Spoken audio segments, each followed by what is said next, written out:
কখনো কখনো আমরা খুব ব্যথিত হয়ে পড়ি। আমরা নিজেদের পরিবারের জন্য এত কিছু করি আর তারা আমাদের দেখলেই ভয়ভীত হয়ে পড়ে, আমাদের দেখলে বিরক্ত হয়। কখনো নিজেদের সন্তানকে বিকাশের পথে অগ্রসর করার জন্য আমরা তাদের উপর একটু জোর দিই যাতে তারা পরিশ্রম করে, কিন্তু সেই সন্তান আমাদের উপর বিরক্ত হয়ে পড়ে। কখনো সন্তানকে সঠিক শিক্ষা দেওয়ার জন্য আমরা তাদের কিছু সীমা নির্ধারিত করি, তখন সেই সন্তানের চোখে নিজেদের জন্য আমরা ঘৃণা দেখতে পাই। মানুষ কেন ব্যথিত হবে না? দেখুন, যখন সূচের দ্বারা আপনি বস্ত্র সেলাই করেন তখন সূচের আঘাত সেই বস্তুকে সহ্য করতে হয়, কিন্তু তাতে সেই সূচ বা আপনার উদ্দেশ্যে কোনো প্রভাব পড়া উচিত নয়, কারণ আপনি তো আপনার কর্ম করছেন, আর তাও পূর্ণ নিষ্ঠা ভরে, এবং অবশেষে আপনার উদ্দেশ্য শুভ প্রমাণিত হবে। তাই কেউ বিরক্ত হচ্ছে বলে বা কারোর চোখে নিজের প্রতি ঘৃণা দেখার ভয় কখনো পিছিয়ে যাবেন না। কষ্ট না করে বিকাশ সম্ভব নয়। কর্ম করতে থাকুন, সব কিছু শুভ হবে। আসুন আমার সাথে ভালোবেসে বলুন, রাধা রাধা। সিংহ। কথায় আছে, সিংহ হলো বনের রাজা, কিন্তু যখন সিংহের তথা বনের রাজার খিদে পায় তখন তাকেও বাইরে এসে কর্ম করতে হয়। কোনো হরিণ নিজে সিংহের সামনে এসে এটা বলে না যে, আরে আপনি হলেন বনের রাজা, আপনি আমাকে ভোজন রূপে গ্রহণ করুন, আমি নিজের প্রাণদান করতে প্রস্তুত রয়েছি। এমন তো কখনোই হয় না। সিংহকে গুহা থেকে বাইরে বেরোতেই হয়, বনে ঘুরে বেড়াতে হয়, ধৈর্য ধরতে হয়, বিভিন্ন ধরনের পরিশ্রম করার পরেই তার ক্ষুধা নিবারণ হয়। হরিণ নিজে থেকে তার কাছে চলে আসে না। সেইভাবেই জীবনে কি সাফল্য আমাদের কাছে নিজে থেকে হেঁটে আসে? কখনোই আসে না। ততক্ষণ আসে না যতক্ষণ না আমরা পরিশ্রমের পথে চলা শুরু করছি। পরিশ্রম করতে থাকুন, এই পরিশ্রমের পথে অগ্রসর হতে থাকুন। যতক্ষণ আপনি পরিশ্রমের পথ ধরে এগোতে থাকবেন, সাফল্য আপনার কাছে আপনা আপনিই চলে আসবে।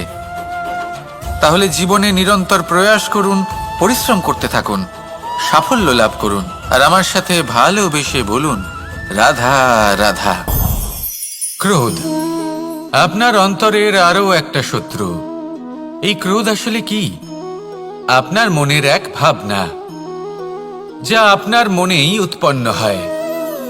এই মন আত্মার সাথে যুক্ত থাকে। এখন একটা ভাবনা যা আত্মার সাথে যুক্ত থাকে তাকে অনুচিত কেন বলা হয় সেটা বোঝার চেষ্টা করুন। ক্রোধ কখনো কখনো জরুরি হয়, বিশেষ রূপে তখন যখন আপনি সঠিক পক্ষে দাঁড়িয়ে রয়েছেন এবং সামনের ব্যক্তি অধর্মের পক্ষে রয়েছেন আর বিনম্রভাবে মানছেন না। যেমন শ্রীরাম ক্রুদ্ধ হয়েছিলেন সাগরের ওপর, ওটা উচিত ছিল, আর তা ততক্ষণই উচিত যতক্ষণ আপনি ক্রোধকে নিয়ন্ত্রণ করছেন। যদি ক্রোধ আপনাকে নিয়ন্ত্রণ করতে শুরু করে তাহলে পরিস্থিতি এমনও হতে পারে, ধরুন একজন ব্যক্তির প্রতি ক্রোধের কারণে আপনি তার ক্ষতি করতে চান। আপনি একটা কয়লা হাতে নিলেন, আর সেই কয়লা সামনের ব্যক্তির ক্ষতি করার পূর্বে আপনার হাত জ্বালিয়ে দেবে। ব্যাস, ক্রোধ এটাই করে।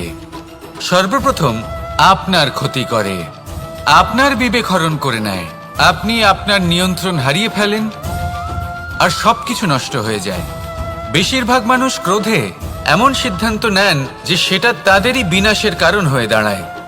আর কিছু মানুষ বলেন যে আমাদের জীবনে এত যন্ত্রণা আছে, এত সংকট আছে যে ক্রোধ উৎপন্ন হবেই।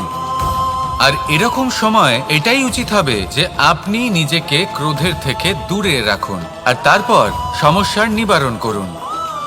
আর এই নিবারণই আপনার জীবনকে একটা শ্রেষ্ঠ স্তরে পৌঁছে দেবে।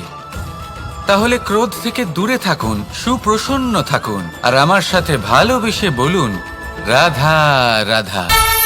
বর্ষা। কখনো অনুভব করে দেখেছেন এই বর্ষা? আকাশ থেকে বর্ষার ফোঁটা ঝরে পড়ে, মিষ্টি ফোঁটা, শীতল ফোঁটা, মনকে পবিত্র করে তোলে, ধরিত্রীর তৃষ্ণা নিবারণ করে, আশপাশটা সবুজে ভরিয়ে তোলে। এবার এইরকম জল আমরা কুয়ো থেকেও পেতে পারি। যদি আমরা ভেবে দেখি যে বর্ষা এবং কুয়োর জলের মধ্যে পার্থক্য কি, তবে পার্থক্য আছে। পার্থক্য হলো ভাগ্য এবং কর্মের। বর্ষা হলো ভাগ্য। প্রকৃতির যখন ইচ্ছে হবে তখন বর্ষা হবে, কিন্তু কুয়ো আমরা এমনি এমনি পাই না। কর্ম এবং পরিশ্রমের দ্বারা একে প্রাপ্ত করতে হয়। এই ধরিত্রীকে খুঁড়তে হয়, অনেক ঘাম ঝরাতে হয়, তবেই আমরা একটা কুয়ো প্রাপ্ত করতে পারি। এবার এই বর্ষা, এটা সারা বছর হয় না, কিন্তু কুয়ো এটা বছরের পর বছর আমাদের তৃষ্ণা নিবারণ করে। এবার এর থেকে আমরা কি শিক্ষা লাভ করি? এটাই যে আপনি ভাগ্যের উপর বিশ্বাস রাখুন, কিন্তু নিজের কর্মের উপর আস্থা রাখুন। কারণ কর্ম এবং পরিশ্রম আপনাকে এই সংসারের যে কোনো শিখরে পৌঁছে দিতে পারে।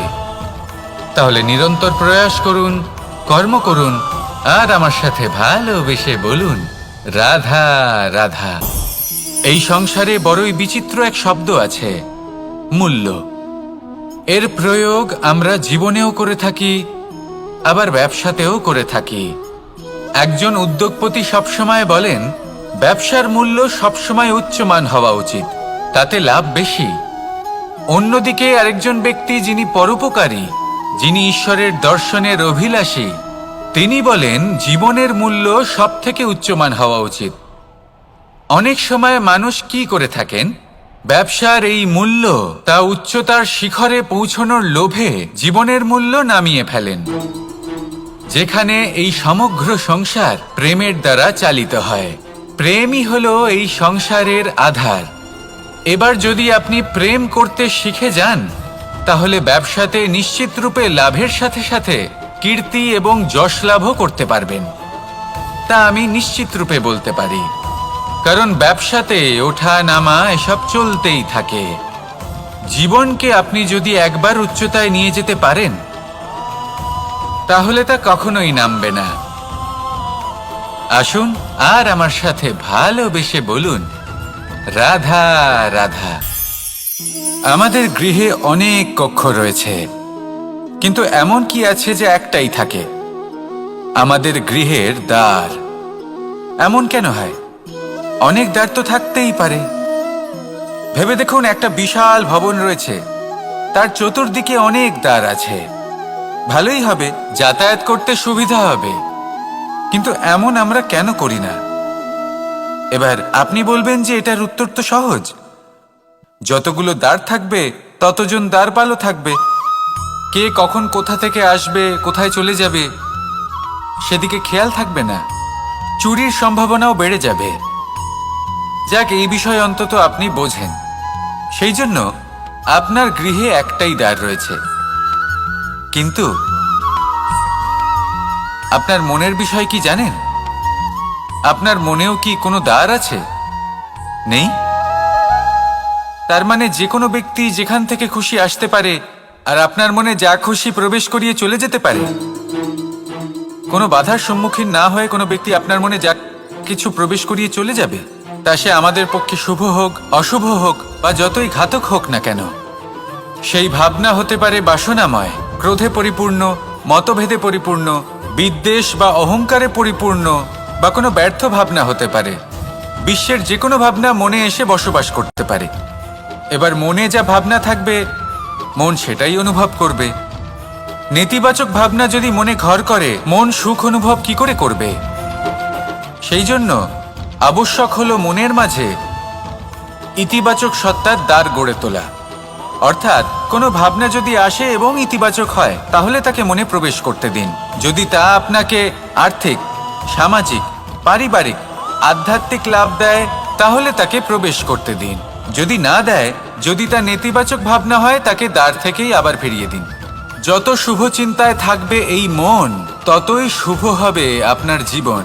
আর এই মন সুপ্রসন্ন হয়ে বলবে, রাধা রাধা। এবার ধরুন আমাকে দ্বারকা থেকে হস্তিনাপুর যেতে হবে, আর পথে আমি প্রত্যেকটা এমন স্থানে দাঁড়াচ্ছি যেখানে আমার মন আপ্লুত করার মতো কোনো দৃশ্য দেখতে পাচ্ছি, বা কোনো ব্যক্তিকে দেখতে পাচ্ছি, বা কোনো প্রসঙ্গ দেখতে পাচ্ছি, বা কোনো নাটক দেখতে পাচ্ছি। তাহলে কি আমি কখনো হস্তিনাপুরে উচিত সময়ে পৌঁছতে পারবো? কখনোই নয়। মানুষকেও ঠিক এই কথাটাই মাথায় রাখতে হবে। মানুষ মনের মধ্যে একটা লক্ষ্য স্থির করেন, সেই পথে অগ্রসর হয়ে পড়েন। এবার সেই পথে এগোতে এগোতে অনেক মানুষজন, অনেক ঘটনা, অনেক সমস্যা চলে আসে, যার ফলে তার মন বিচলিত হয়ে পড়ে। যদি মন বিচলিত হয়ে যায় তাহলে লক্ষ্যের প্রতি কিভাবে একাগ্রচিত্ত হবেন? সেই জন্য অত্যন্ত আবশ্যক যে আপনি সময়ের সদ্ব্যবহার করুন সেই পথে চলার জন্য। সেই পথে সামনে এগোতে থাকুন, চোখ থাকবে শুধু লক্ষ্যের দিকে। যখনই আপনি বুঝবেন যে আপনি লক্ষ্যভ্রষ্ট হচ্ছেন, আবার সেই পথে নিজেকে টেনে আনুন। ঠিক এইভাবেই এগোতে থাকুন, সাফল্যের শিখরে গিয়ে পৌঁছন, আর সেখানে গিয়ে আনন্দের সাথে উচ্চ স্বরে বলুন, রাধা রাধা। কখনো কোনো নদীকে দেখেছেন? একই আকার, একই স্থান, শুধু প্রবাহিত হতে থাকে। এর মধ্যে কখনো কোনো অপদ্রব্য ফেলে দেখুন, দেখবেন সেটা বেশিক্ষণ সেখানে থাকে না। সেটা নদীর সাথে বইতে থাকে, আর বয়ে যেতে যেতে সাগরে সমাহিত হয়ে যায়, আর শেষ পর্যন্ত সাগর সেটাকে তটে ফেলে দেয়। কিছুটা এমন হওয়া উচিত আমাদের বিচারধারাও। এক স্থানে তা স্থগিত হওয়া উচিত নয়, এটা সবসময় প্রবাহমান হওয়া উচিত। তবেই আমাদের চেতনা, আমাদের মূল্যবোধ এবং আমাদের স্মৃতি, এই তিনটি শ্রেষ্ঠ থাকবে। আর এটাই হলো পুকুর এবং নদীর মধ্যে পার্থক্য। নদীতে জল সবসময় বয়ে চলে, সেই জন্য পবিত্র থাকে, শুদ্ধ থাকে এবং পরিষ্কার থাকে। আর সেখানে এই পুকুরের তলদেশে সব জমা হতে থাকে, আর সেই জন্য তা অপবিত্র হয়ে যায়। তাই সবসময় এই বিচারধারা প্রবাহমান রাখুন।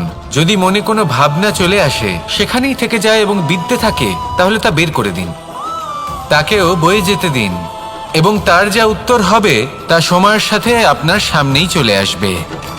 শুধুই নদীর মতো প্রবাহমান হন, আর আমার সাথে ভালোবেসে বলুন, রাধা রাধা।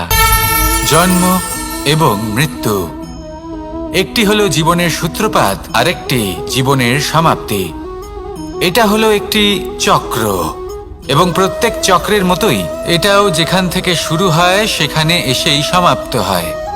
অর্থাৎ প্রত্যেক ব্যক্তি যারা জন্ম নিয়েছেন, তার জন্মের সাথে এটা সুনিশ্চিত হয়ে যায় যে তার মৃত্যু হলো অবশ্যম্ভাবী। এই সংসারে এমন কিছুই নেই যা চিরকালের মতো থেকে যায়। এবার এটা আমরা সবাই জানি। আমাদের কাছে যে জীবনটা আছে, যেটা আমরা যাপন করতে পারি, সেই সময়কালে আমরা কি করতে পারি সেটা গুরুত্বপূর্ণ। এমন কিছু করুন যার ফলে মৃত্যুর পরেও আপনি অমর হয়ে থাকবেন। আমাদের কথা, আমাদের কর্ম এই সংসারে প্রেরণা প্রদান করতে পারে। আর যদি আমরা প্রেরণা নাও জোগাতে পারি, তাও এই সন্তোষ বোধ যেন থাকে যে আমরা আমাদের জীবন ব্যর্থ হতে দিইনি। এই জীবন যাপন করার ইচ্ছেতেই আমরা সময় ব্যর্থ করে দিই। আর এই জীবনকে যাপন করার সর্বশ্রেষ্ঠ উপায় হলো এটাই যে কখন আমাদের মৃত্যু হবে, কিভাবে আমাদের মৃত্যু হবে, এই চিন্তা ত্যাগ করে যেন আমরা বর্তমানে বেঁচে থাকি, আজকে বেঁচে থাকি, আজকে দাঁড়িয়ে কর্ম করি, এবং আজ যে সংকট সামনে তার সম্মুখীন হই। ভবিষ্যতের পথ নিজে থেকেই উন্মুক্ত হবে। আপনার জীবনে অনেক বড় বড় বিপদরূপী পাথর আসবে। সেই পাথরগুলিকে এতটাই দুর্বল করে দিন যাতে সেই পথ আপনি অগ্রসর হওয়ার পরে আপনার পেছন পেছন যে সেই পথ দিয়ে আসবেন, তিনিও যেন সহজেই পাথর চূর্ণ করে সামনে অগ্রসর হতে পারেন। মনে রাখবেন, আপনার প্রচেষ্টারও একটা মাহাত্ম্য আছে। যদি আপনি কোনো কেল্লার শিখরে পতাকা উত্তোলন নাও করতে পারেন, তাহলেও আপনার প্রচেষ্টার যে মাহাত্ম্য তা কখনো কমে যাবে না। সেই জন্য প্রচেষ্টা করতে থাকুন, আর আমার সাথে ভালোবেসে বলুন, রাধা রাধা। শব্দ, শব্দ আসলে কি? শুধুই কয়েকটি অক্ষরের সমষ্টি, নাকি আমাদের বাণী? এই শব্দ এমন এক শক্তি যা কাউকেই নিজের বশবর্তী করে ফেলতে পারে। শব্দ এমন এক অস্ত্র যা কাউকে ক্ষত বিক্ষত করে দিতে পারে। এই শব্দ হলো একটি নাদ স্বরূপ যা কোনো ঘুমন্ত ব্যক্তিকেও জাগিয়ে তুলতে পারে এবং নিজের লক্ষ্যের দিকে অগ্রসর করতে পারে। শব্দে এত শক্তি আছে যে কারোর মনে এতটা আঘাত দিতে পারে যে সে হয়তো জীবনে আর কখনো এগোতেই পারল না। তাহলে এই শব্দের প্রয়োগ খুব ভেবে চিন্তে করবেন। এবং এই শব্দের মতোই হলো নীরবতা। অনেক সময় এই নীরবতা আমাদের সহায়ক হয়ে ওঠে। অনেক সময় এটা আমাদের অনুশোচনাকে অনেক বেশি বাড়িয়ে তুলতে পারে। ভীষ্ম পিতামহ, অঙ্গরাজ কর্ণ যখন দ্রৌপদীর বস্ত্রহরণ হচ্ছিল, তখন এনারা নীরব ছিলেন। দুর্যোধনের বিরোধিতা করেননি, ওকে বাধা দেননি। আর তারপর কি হলো সেটা আপনারা সকলে জানেন। দেখতে গেলে নীরবতা, চুপ করে থাকা, কিন্তু যদি কোনো দুষ্টের সামনে চুপ করে থাকেন, যদি তার বিরোধিতা না করতে পারেন, তাহলে এই নীরবতাই অনেক বড় পাপের আকার ধারণ করে। মনে রাখবেন, আর আমার সাথে ভালোবেসে বলবেন, রাধা রাধা। এই সংসারে এমন কোন আবেগ আছে যা সবসময় কটু বলে মনে হয়, কিন্তু সবার শেষে এটি সব থেকে বেশি মধুর উপলব্ধি প্রদান করে, সব থেকে বেশি মধুর অনুভূতি প্রদান করে। উত্তর পেলেন? পেলেন না? আপনাকে একটা উদাহরণ দিই। যখন মাতা সীতাকে অপহরণ করা হয়েছিল, তখন শ্রীরাম অপেক্ষা করেছিলেন 4 মাস পর্যন্ত। উনি খুঁজতে চেয়েছিলেন, কিন্তু উনি ওনার খোঁজ বন্ধ রেখেছিলেন। কল্পনা করে দেখুন ওনার কতটা যন্ত্রণা হয়েছিল। উনি শুধু অপেক্ষা করছিলেন, কারণ তখন বর্ষা ছিল। অনেক দিন পর্যন্ত সূর্যের আলো দেখা যায়নি। উনি জানতেন এরকম সময় বানর সেনার পক্ষে বনের মধ্যে পথ খোঁজা খুবই কঠিন কাজ হবে। সাগর পার করা অত্যন্ত কঠিন হয়ে দাঁড়াবে। তারা হয়তো বনের মধ্যে পথ হারিয়ে ফেলবে। উনি অপেক্ষা করলেন, আর এই অপেক্ষার ফল হিসেবে উনি কি লাভ করলেন? সাগরে সেতু নির্মাণ করলেন এবং মাতা সীতাকে সসম্মানে আবার ফিরিয়ে আনলেন। যদি শ্রীরাম অপেক্ষা না করতেন, তাহলে হয়তো এই সবকিছু কখনোই সম্ভব হতো না। এটাই হলো শক্তি ধৈর্যের। এটাই হলো আমাদের কাছে শিক্ষা। এই ধৈর্যই প্রত্যেকবার আমাদের অত্যন্ত কঠিন বলে